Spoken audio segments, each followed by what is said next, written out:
భారతదేశ చరిత్రలో అత్యంత పెద్ద సామ్రాజ్యం గుప్త సామ్రాజ్యం అంతరించాక చిన్న చిన్న రాజ్యాలు ఏర్పాటు చేసుకొని ఎవరికి వారే స్వతంత్రాన్ని ప్రకటించుకున్నారు. ఈ సందర్భంలో అదే అదనుగా గ్రహించి అనేక విదేశీ దండయాత్రలకు భారతదేశం కేంద్ర బిందువుగా నిలిచింది.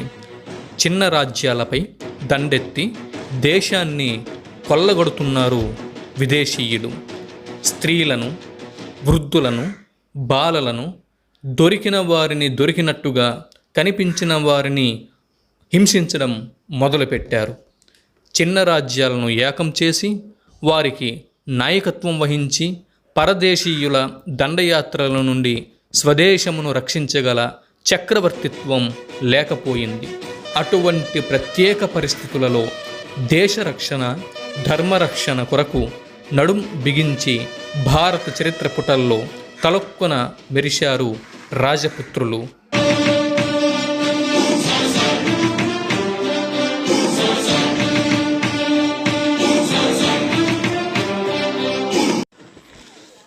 శ్రీహర్షుని మరణంతో భారతదేశ చరిత్రలో ఒక ముఖ్య ఘట్టం పరిసమాప్తం అయ్యింది. దేశాన్ని రాజకీయంగా, సాంస్కృతికంగా సమైక్యం చేసి పాలించే ఆశయంతో జరిగిన ఒక మహాప్రయత్నం విఫలమైనది. శ్రీహర్షుని అనంతరం ఢిల్లీలో తురుష్క రాజ్య స్థాపన జరిగే వరకు, అనగా క్రీస్తు శకం 647వ సంవత్సరం నుంచి క్రీస్తు శకం 1206 మధ్యకాలాన్ని భారతదేశ చరిత్రలో రసపుత్ర యుగం అనేది ప్రారంభమైంది. రాజపుత్రులు ధైర్య సాహసాలకు పేరొందిన యుద్ధ ప్రియులు. శత్రువుకు వెన్ను చూపడం, శరణు కోరిన శత్రువులను హింసించడం వారి ధర్మానికి విరుద్ధం. ఉత్తర భారతదేశంలో అనేక చిన్న చిన్న రాజ్యాలను స్థాపించి దేశ చరిత్రలో మిక్కిలి క్లిష్టమైన తరుణంలో పాలన కొనసాగించారు రాజపుత్ర రాజులు. వారిలో వారికి అంతఃకలహాలు నిత్యం అయినప్పటికీ గుప్తుల నాటి హర్షుని కాలం నాటి సాంస్కృతిక సంప్రదాయాలకు మెరుగులు దిద్దారు రాజపుత్రులు. దేశం మీద దండెత్తి వచ్చిన తుర్స్కులను ఎదిరించి వీరోచితమైన పోరాటాలు, ప్రాణత్యాగాలు గావించి భారతీయ సనాతన హైందవ ధర్మాన్ని, భారతదేశాన్ని రక్షించే బాధ్యతను భుజస్కంధాలపై స్వయంగా మోసిన దేశభక్తులు ఈ రాజపుత్రులు.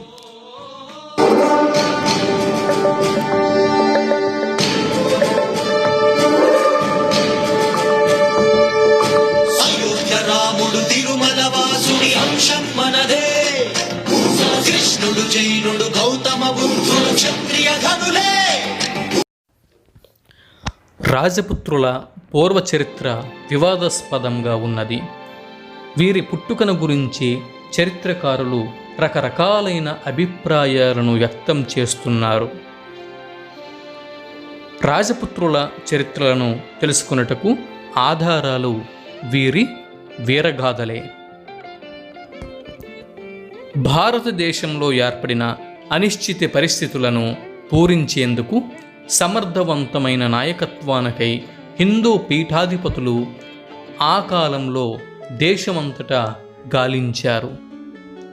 బ్రహ్మ తేజస్సు, క్షాత్ర తేజస్సును కలిగిన నలుగురు యువకులను, వీరులను వారి దివ్య దృష్టితో గమనించి వారిని జంబూ మహర్షి వద్దకు తీసుకువచ్చారు. జంబూ మహర్షి నేతృత్వంలో అబూపర్వతమునందు వేద మంత్రాలతో అగ్నినుత్తేజింపచేసి ఆ నలుగురు యువకుల చేత యజ్ఞయాగాదులు గావించి దేశమును 4 భాగాలుగా చేసి వారి నలుగురిని ఆయా భాగాలకు అధినాయకులుగా గావించి వారిని అగ్నికుల క్షత్రియులుగా కీర్తించారు.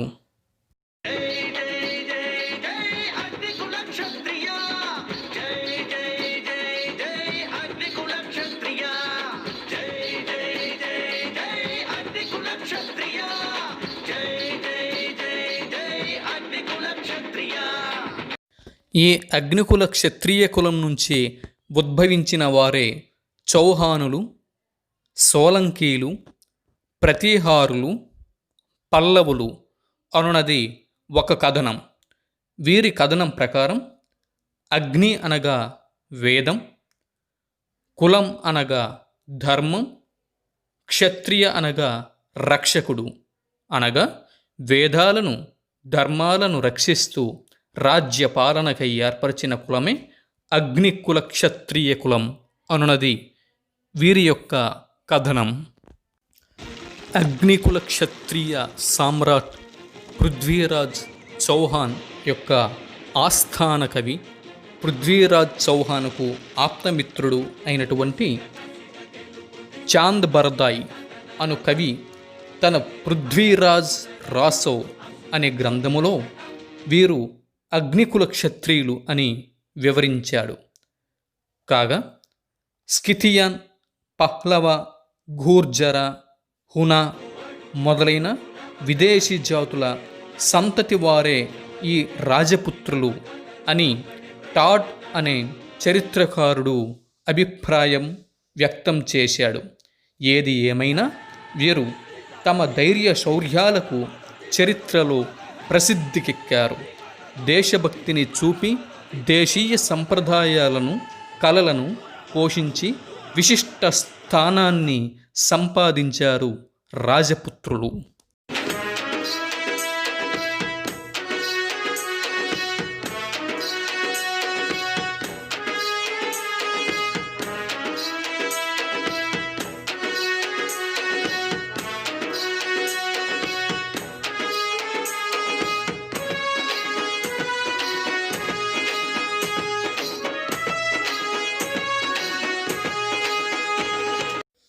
అయితే చాంద్ బర్దాయ్ అనే ఈ ప్రముఖ హిందీ కవి పృథ్వీరాజ్ రాసో అనే తన కావ్యంలో ప్రతీహార, పారమార, చాళుక్య, చౌహాన్ వంశాలను అగ్నికుల క్షత్రియులు అని, ప్రముఖ రసపుత్ర వంశాల వారు అని ఆయన తన గ్రంథంలో వర్ణించడం జరిగింది.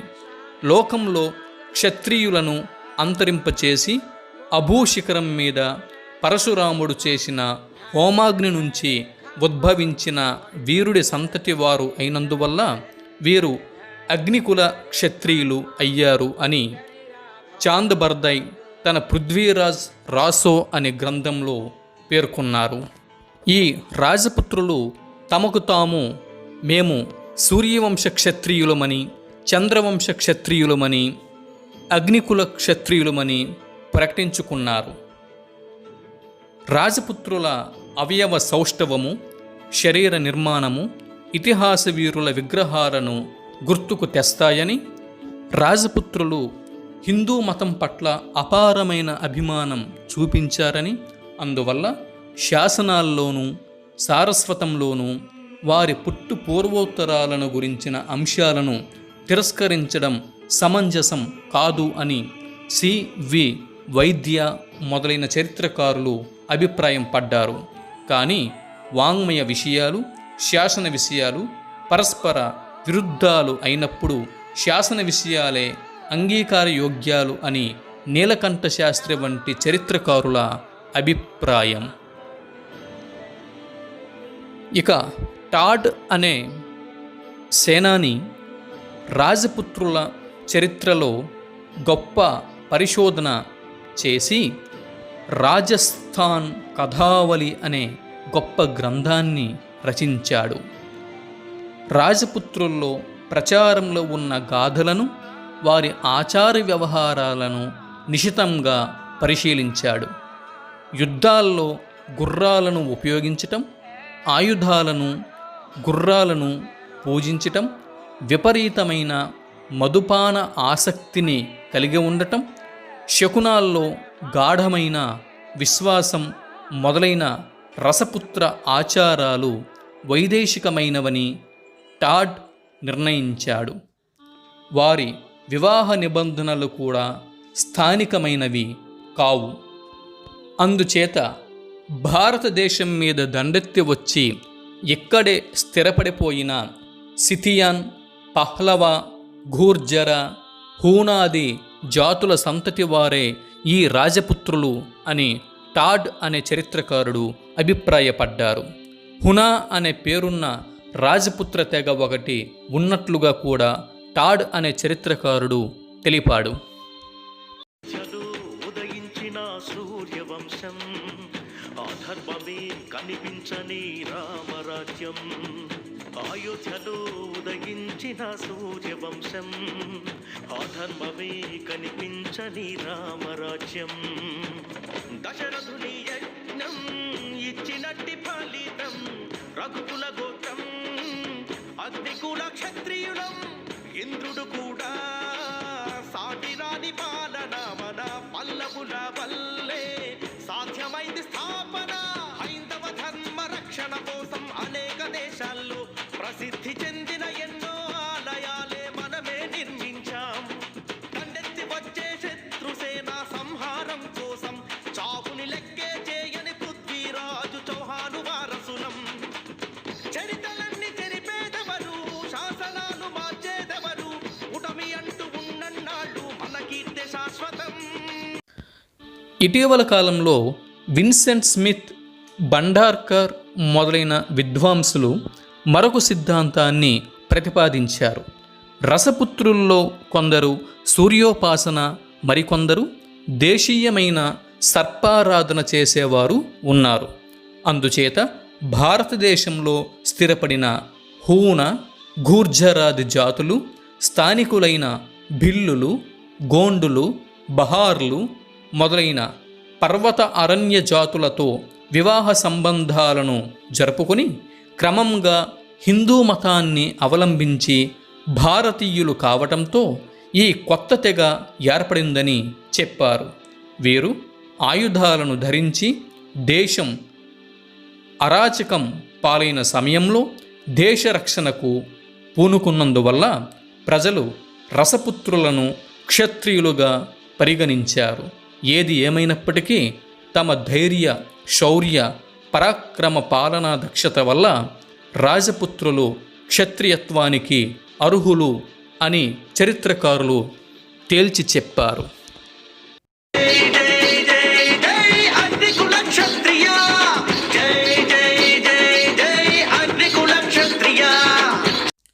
భారతదేశ చరిత్ర పుటల్లో అత్యంత క్లిష్ట సమయంలో క్షత్రియత్వాన్ని సంపాదించుకొని రాజపుత్రులు భారతదేశపు సనాతన సంప్రదాయాలను, కళలను, హైందవ మతాన్ని ఎంతగానో ఆదరించి భారతదేశం విదేశీ దండయాత్రల పాలు కాకుండా చాలా వరకు శాయశక్తుల ప్రయత్నించడమే కాకుండా కొన్ని సందర్భాలలో వారి ప్రాణాలను సైతం త్యాగం చేశారు అనటంలో ఎటువంటి అతిశయోక్తి లేదు.